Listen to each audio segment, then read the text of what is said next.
Hello and welcome to News Central TV. I'm Darshan Usman. The top stories this hour. Reaction trails 48 hours ultimatum as Fubara talks tough. Ousted Speaker of Lagos House of Assembly, Mudashiru Obasa, reinstated following resignation of Mojisola Meranda. Guinea-Bissau's President Umaru Sissoco Embalo seeks re-election in delayed vote. Details shortly. We begin news now this hour from Rivers State, where reactions continue to trail developments in Rivers State as Governor Siminalayi Fubara talks tough, assuring that his supporters' victory is inevitable despite the political challenges in the state.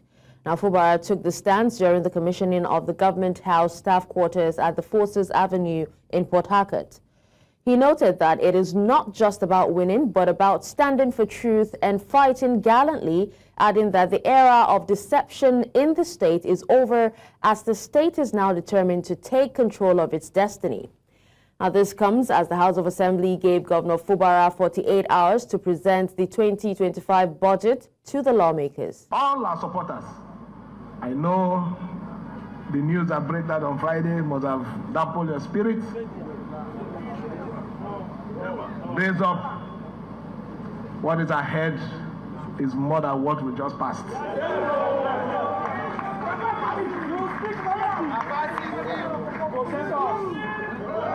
So, as a human being, I know you feel somehow, but just relax. God has our back. Our back is not on anybody, it's God. I want to thank you for your support and assure you that if there is one person on this planet Earth that will continue to stand by you, I will be that person.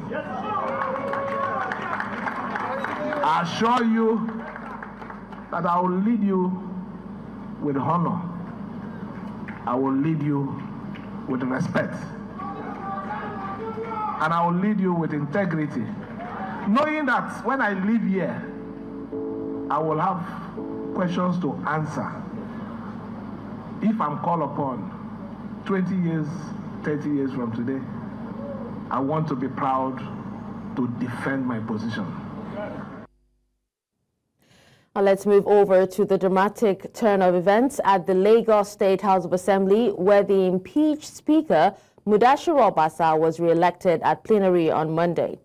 Now the move follows the sudden resignation of Mojisola Meranda, who replaced Obasa as Speaker 7 weeks ago.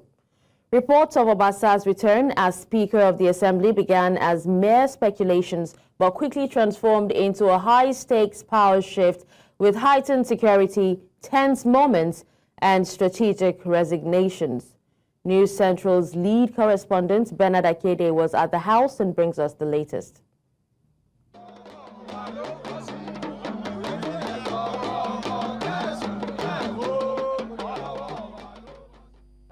For over a week, uncertainty loomed over the Lagos State House of Assembly. Political watchers and stakeholders anticipated a shake-up, but no one could have predicted just how choreographed the day's events would unfold. By morning, the atmosphere around the assembly complex was already changed. Security operatives were deployed in greater numbers, visibly armed and stationed at strategic points. Certain roads leading to the premises were cordoned off, and all vehicles entering the premises were subjected to thorough searches. Meanwhile, a directive from the acting clerk of the House instructed legislative staff to work from home, a move that sparked concerns among workers. The chairman of the Labour Congress Lagos chapter weighed in on the issue. There has been a directive that the workers should stay away for some days. And we've also seen another counter directives that ordered the workers to come back to work today. So, you know, all this pushing around is something that is also of another concern to us. Then, by afternoon, the signs began to clear. Lawmakers began arriving at the assembly complex one after another, signaling that a plenary session was imminent. Soon after, the legislators gathered inside the chamber and the session commenced. First, a series of speeches followed, with lawmakers taking turns to pay tribute to Speaker Mojisola Meranda. Because you are a bridge builder, you are a team player, and you've shown us love. You've shown affection to every one of us. But then the real drama began. One after the other, key lawmakers started resigning from their positions. Each resignation was swiftly followed by nominations and votes to fill the vacancies. Resignation as Deputy Chief of the local Lagos State House of Assembly. Then came the moment that had been widely speculated. Speaker Mojisola Meranda formally announced her resignation. As she stepped down, the chamber erupted in applause. At this point, I take a bow as your speaker, and I step down as your speaker of this great house.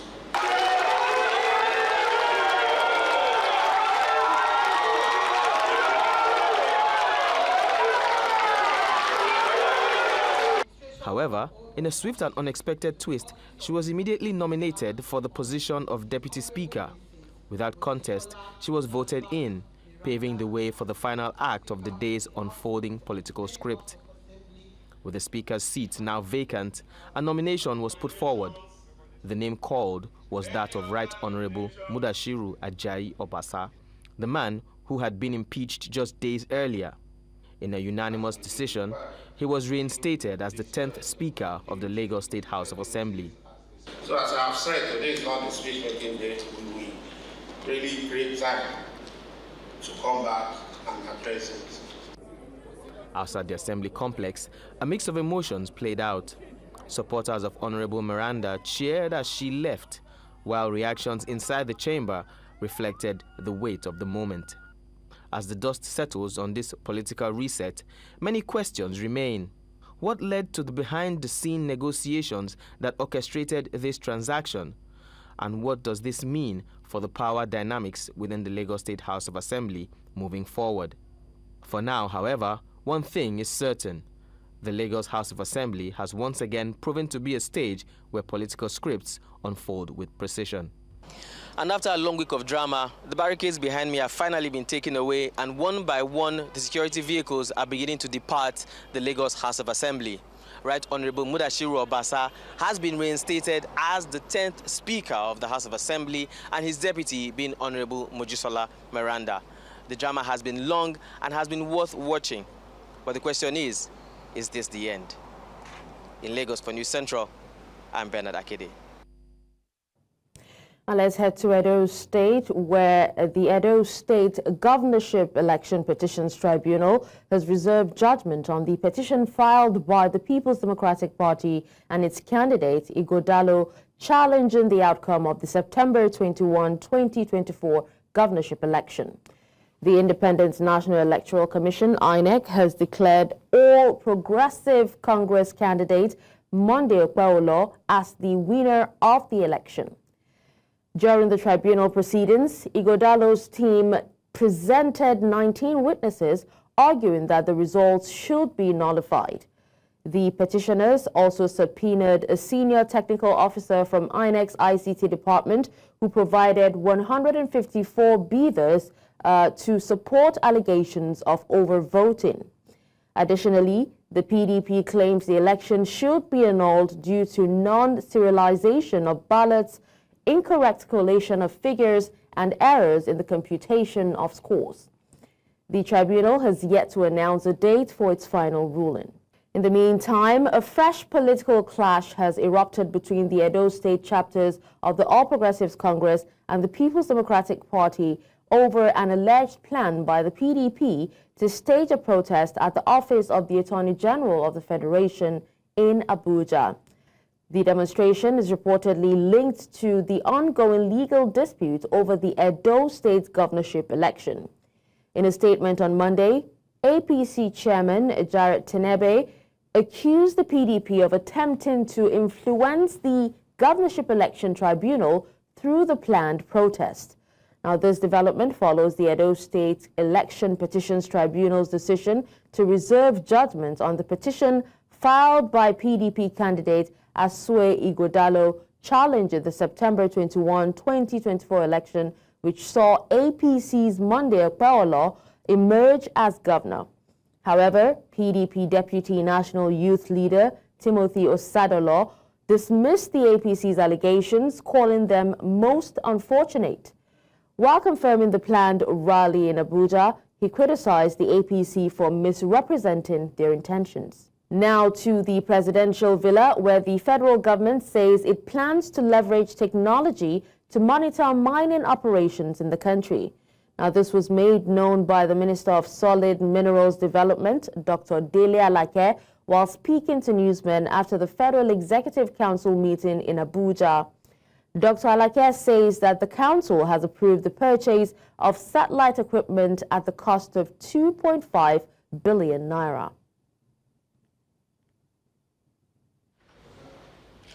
The meeting was chaired by President Bola Tinubu with cabinet members in attendance.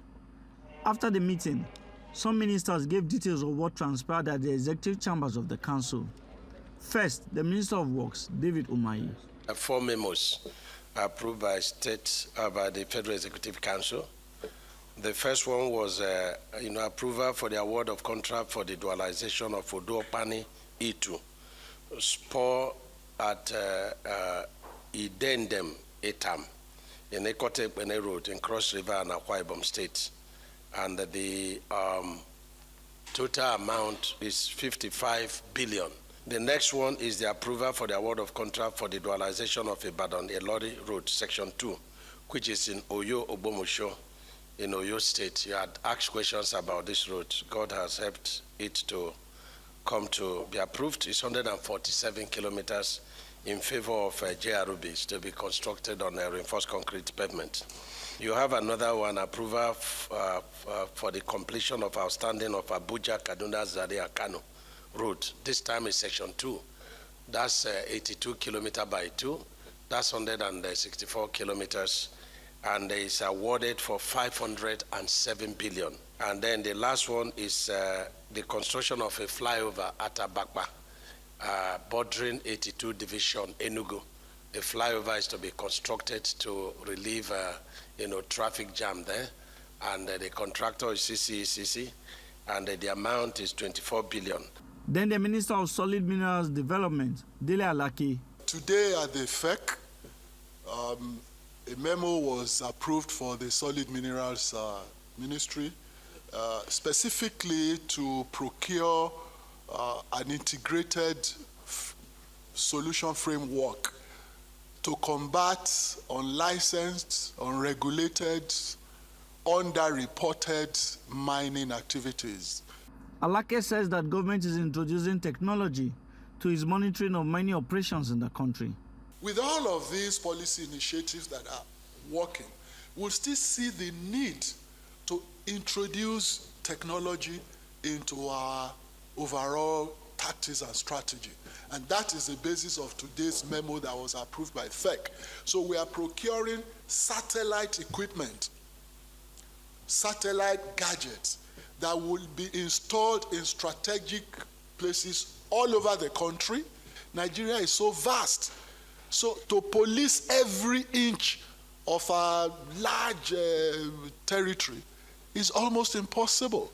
So all we have to do is to introduce gadgets, technological gadgets that can enable us to see what's going on even in the remotest parts of the country. The Minister of Information and National Orientation says that another Executive Council meeting has been fixed for Wednesday, March the 5th. In Abuja for News Central, I am Amadine Uyi. And now we go back to Rivers State, and to get more developments in what is happening in the state, I'm joined by two concerned gentlemen, Professor Kenneth Nweke and Precious Elekima. Nweke is a professor of politics and governance, while Precious Elekima is the chairman Concerned Rivers State Elders Forum and former governorship candidate under the SDP. Gentlemen, you're welcome to the news. Thank you. Good morning. All right, so let's start by taking your view on developments in the state. All right, thank you. Yes, development in Rivers State, it's something that was very shocking, though coming from the apex court of the land, which is a finality, so to say. But of course, the judgment that came from the Supreme Court was something that almost, yes, on one hand, some people celebrated, some people didn't celebrate. But again, when you put them together, what is in the best interest of Rivers State? That's what matters. It is not about the contending forces, but what matters is that what is the overall interest of Rivers people. Number one, of course, you find that Supreme Court reinforced the earlier judgment given by the Federal High Court, suspending further allocations to Rivers State. And so what is the effect of that judgment, assuming that the parties do not comply, And so I had never imagined whatsoever that a court of competent jurisdiction, not even the Supreme Court, would give a judgment that would stop a state or any federating unit from accessing federation account. I never knew since my study of politics and governance and the study of federalism the world over. I have never seen that. I do not. But again, because it's the court of final instance, and I mean, it's a finality, and so it appears nobody. If you want to appeal, you go to God, as it said. But again, I'm also very anxious as a teacher of politics and governance. I want to also see how the Electoral Act, across various states affect the conduct of local government elections. I want to see that because I understand in the Constitution that the powers, functions of local governments and all of those revolve within the legislations of state assemblies. And of course, you have local government laws across Nigeria. You have all of those, laws made by different states. Of course, no law can stand alone. Laws derive either from the ground norm or acts of the National Assembly. I want to also see that judgment and see the relationship between the law, Rivers State local government laws as it affects, or the Electoral Act as it affects the local government, laws of Rivers State. I want to see that. I'm anxious, as an academic, I want to see clearly how, the Supreme Court went about that judgment, so that I will be able to understand, and reconcile Mr. the role of the ground norm and other extant laws, including laws passed by, state, assembly. So for me, when you talk about development in Rivers State, it's something that came, very shocking to a lot of people in Rivers State, in spite of the fact that it's a court of finality. All right, Professor Nweke, can you speak to us, if you feel that there might be political implications of the lawmakers, giving Governor Fubara just 48 hours to prepare the budget? 48 hours to prepare a budget. And I assume that they know that the budget had been prepared already. Even though they knew, of course, taking into consideration new developments, giving him 48 hours is like, and then when you have, relationship that has not been smooth, over time, it's something that sends a very wrong signal. And for a people, for institutions, of course, the institution of legislature, is made up of, people representing various interest groups across the state. they ought to know, even if they have something in mind, assuming without considering, giving him 48 hours, come on, is a governor. I've not seen it as a son of Rivers State, as an academic, throughout Governor Peter Odili's administration, Rotimi Amechi's administration, even Wike's administration. I've never seen any legislature rising up to give a governor 48 hours. That is absurd. That is, that to me, it's something that signals, danger, that people are not interested in the things that concern the ordinary people of Rivers State, but their personal interests. All right, Prof. But then, do you see the impeachment of Governor Fubara in the nearest future? Of course, you don't need to, go to a prophet. Of course, where they are, where everybody, the two camps are, it's almost, if you have the gun to fire, put on the trigger one time, because whoever first puts fire issue off. Of course, you know that there's a pending court judgment at the Federal High Court, touching on defection. And when that happens, they are dislodged, assuming it gets, we want to also see how Supreme Court will wriggle out of that. We are interested because all of these things will make us teach better our students on Nigerian government and politics, vis-a-vis jurisprudence in Nigeria. And so, of course, for me, that is something that is in the offing. But again, how far can that go is something that the future will tell. Okay.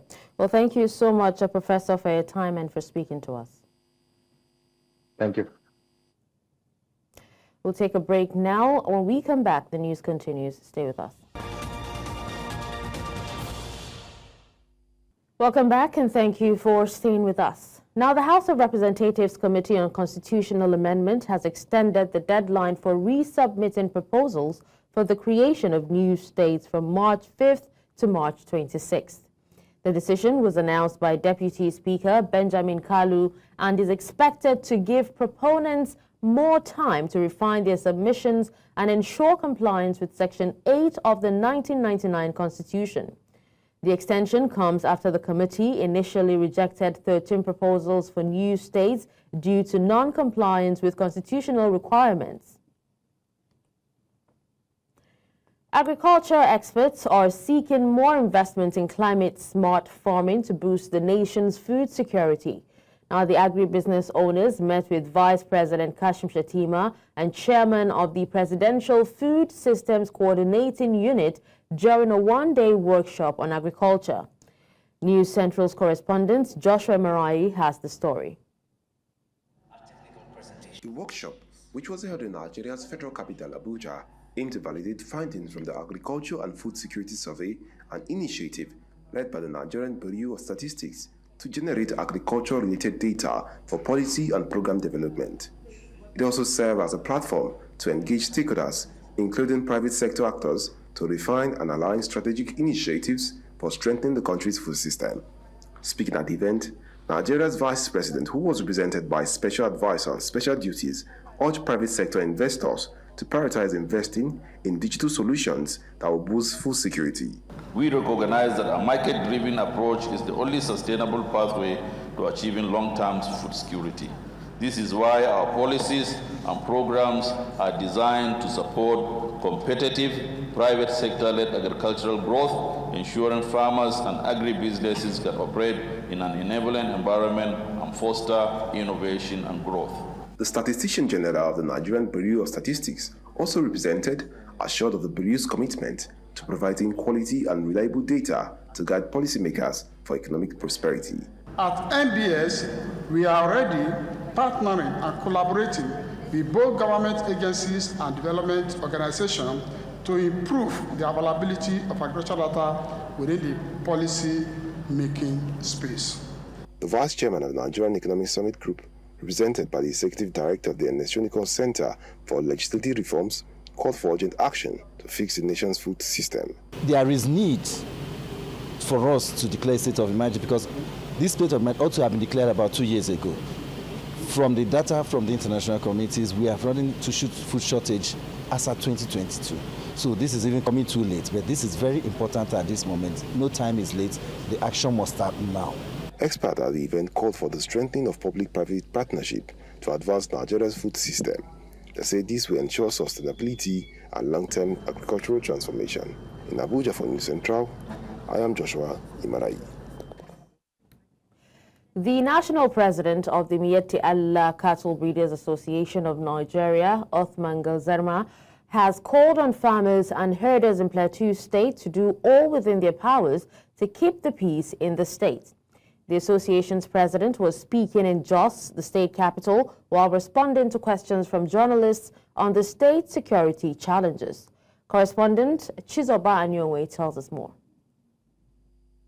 The Miyetti Allah Cattle Breeders Association is a household name, being an umbrella body of all the pastoralist groups in Nigeria.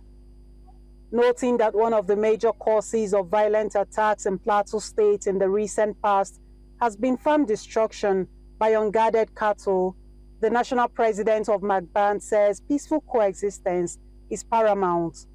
His visit to Plateau State further seeks to address this cause. Allowing animals to stray into people's farms to make farm destructions.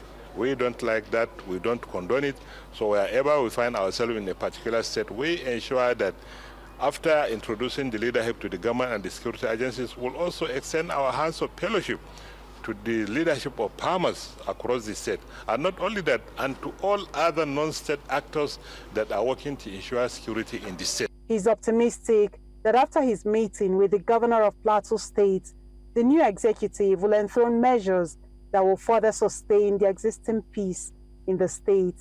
Plateau is relatively peaceful now. So we are here today, we have a new leadership here today. After the inauguration, we will hand them over to the executive governor of the state so that they will be working hand in hand in order to sustain the relative peace that we have and in order to improve it. While calling on members of the organization to remain peace-loving, members of the press were also urged to remain objective in their reportage of security issues. I want to use the medium to call on the press. They should stop generalizing things the way they used to generalize issues. If something happened, immediately somebody is being killed or something bad being happened, they will just say Fulani. Just Fulani before investigation. When stakeholders join in one voice such as this, there are no doubts that Plateau will sooner than later return fully to the home of peace and tourism it's been known for. In Plateau for News Central, Chizoba Anyowe. To health matters, Lagos state government is set to launch an initiative that will eradicate malaria from the state. The program, tagged the Pathway to Malaria Pre-Elimination and Digitization Program, aims to reduce malaria prevalence to below 1% through digital technology, strengthen case management, and expand public-private partnerships. News Central's Oluwakemi Alimi has more. Lagos, with a malaria prevalence of under 3%, still records about 900,000 cases annually, impacting productivity and healthcare costs. At a press briefing ahead of the launch of the Pathway to Malaria Pre-Elimination and Digitization Program, the Lagos State Commissioner for Health, Professor Akin Abayomi, revealed that the initiative aims to cut malaria prevalence below 1% by integrating digital technology into malaria surveillance and case management. The Lagos State Ministry of Health has designed the initiative to address critical gaps in malaria diagnosis and treatment, especially in the private sector. Special Advisor to the Governor on Health, Dr. Kemi Ogunyemi, emphasized the need for public behavioral change, urging Lagosians to stop self-diagnosing malaria and instead adopt a test-before-treatment approach. So we want to eliminate, I think it's malaria. How do we eliminate it? Like the Honorable Commissioner said, by being treated, by being tested. And there's been a lot of task shifting, a lot of training for the pharmacists that they will test you before they give you this malaria drugs. This initiative will focus on improving diagnostic accuracy, reducing inappropriate antibiotic use, digitizing healthcare services, and linking patients to social health insurance. In Lagos, for News Central, I am Oluwakemi Alimi. Coming up, more than 40 Al-Shabaab members killed by Somali security forces. Details after the break. Join us.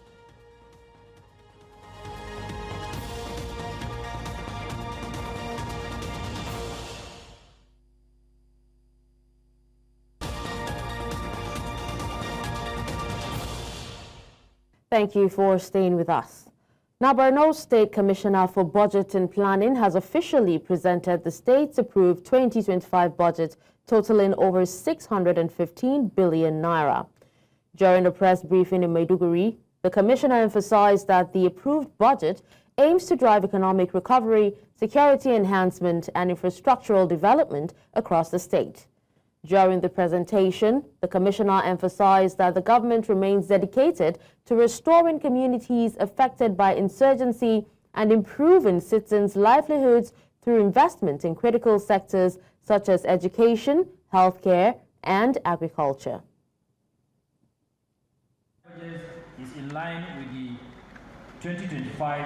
2025-2027 medium-term expenditure framework, 10-year strategic transformation initiative, and 25-year development plan for effective resource management, collaboration and communication, increase in productivity and efficiency, improved decision-making, risk management, and achievement of goals.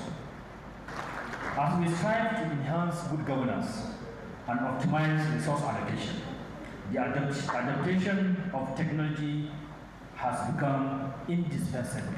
That's why we are introducing the automation system of the budgeting system in the state. Government has invested heavily in developing and implementing a robust automation financial management system designed to streamline our processes, eliminate redundancies, and minimize the potential for human error. In view of the foregoing, the ministry is requesting all accounting officers, directors of finance and directors of planning to please adhere to the budget disciplines and support the ministry in the implementation of the software in their various MDs. Now, away from Nigeria, Guinea-Bissau's President Umaru Sissoco Embalo has announced his intention to seek re-election in the delayed vote scheduled for November, citing logistical and financial challenges. Returning from a state visit to Russia, Embalo told reporters at the airport that he will be a candidate without a doubt and going to win right from the first round. Embalo, who was sworn in for a 5-year term in 2020 after a disputed election, faces opposition claims that his term ended last week. Now, tensions have escalated with security forces deployed in the capital amid protests. The country, plagued by political instability since independence, now prepares for elections after Embalo's controversial dissolution of parliament in December 2023. The trial of several prominent Tunisian opposition figures accused of national security offenses begins today, drawing strong condemnation from rights groups who claim that the case is politically motivated. Now, around 40 high-profile defendants, including former diplomats, politicians, lawyers, and media figures, face charges of plotting against state security and belonging to a terrorist group. Legal experts warn that these charges could result in severe penalties, including lengthy prison sentences or even the death penalty. The trial follows President Kais Saied's controversial power grab in 2021, which many see as a rollback of Tunisia's democratic gains since the Arab Springs. Now, since then, rights groups have repeatedly sounded alarms over the country's decline in freedoms. Among the key defendants are Jawar Ben Mbarek, Abdelhamid Jalasi, and Issam Chebi, all vocal critics of Saied. The case is expected to heighten tensions between the Tunisian government and its opposition amid growing concerns over the state of democracy in the country.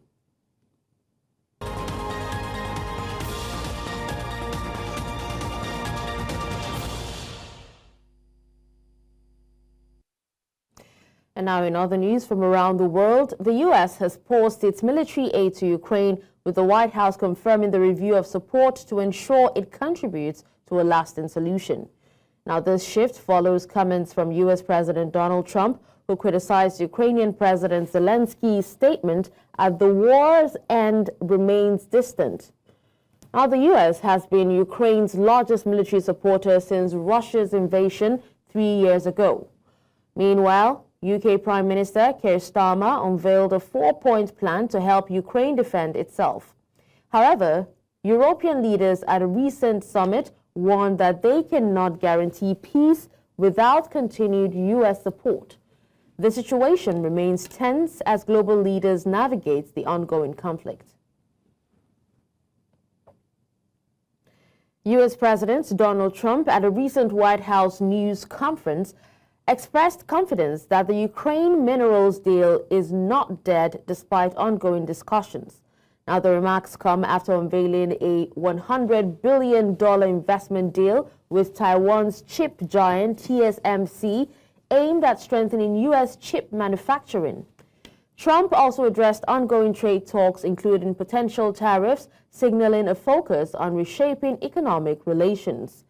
As the U.S. navigates complex global negotiations, Trump's statement suggests he remains optimistic about future agreements, particularly in the mineral sector, despite fluctuating international dynamics.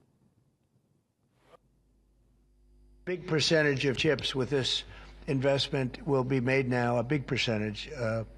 Worldwide, we had very little, almost none. We used to have a lot with Intel, but we had very little, and we'll be at close to 40% of the market with this transaction and a couple of others that we're doing. You're probably talking about 25,000 jobs, but it'll get bigger and bigger with time. Knowing this gentleman, it'll get bigger and bigger. There'll be no stopping them. Tariffs, as you know, will start a week earlier than the reciprocal, which is going to be on a couple of weeks earlier. Reciprocal tariffs start on April 2nd. And I wanted to make it April 1st, but I didn't want to go April Fool's Day, because that costs a lot of money, but that one day. But so we're going April 2nd.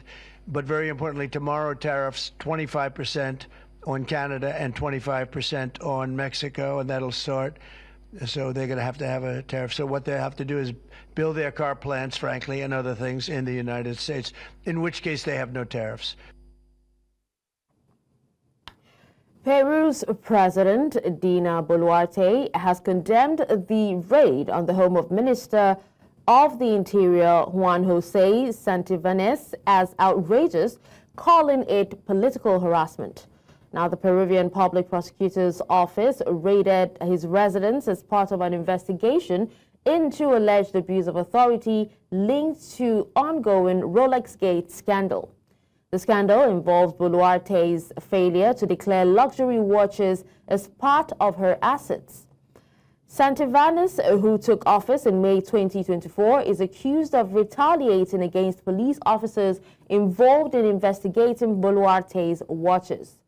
Boluarte, speaking at a cabinet meeting, claimed that the raid was part of a coordinated effort by the prosecutor's office and certain media to undermine her government.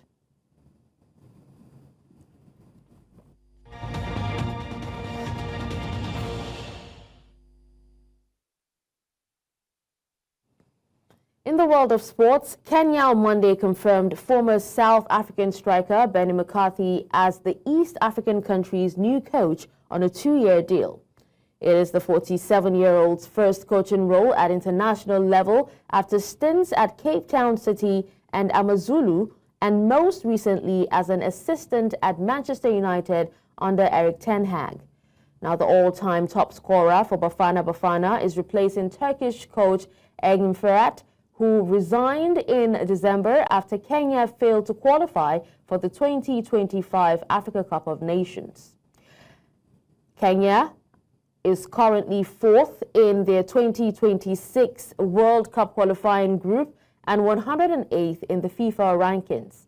They will play Gambia and Gabon later this month as they attempt to stay in contention for a place at next year's World Cup. Still talking sports, Nottingham Forest edged past Ipswich Town on penalties to secure an FA Cup quarter-final spot after a 1-1 draw at the City ground. Matzel's crucial save in the shootout gave Forest a 5-4 win, settling up a last-8 clash with Brighton.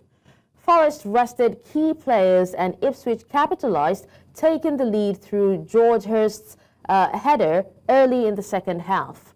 Ryan Yates equalised 22 minutes from time after poor defending. Extra time failed to produce a winner, but Sells emerged as the hero, denying Jack Taylor's penalty. Villarreal's La Liga match against Espanyol was postponed on Monday due to a red alert for heavy rain in the Castellan region. Players had warmed up and some fans were inside Estadio de la Cerámica before the decision was made amid flooding risks along Spain's east coast. Villarreal cited safety concerns, while La Liga confirmed the scheduled date would be later announced.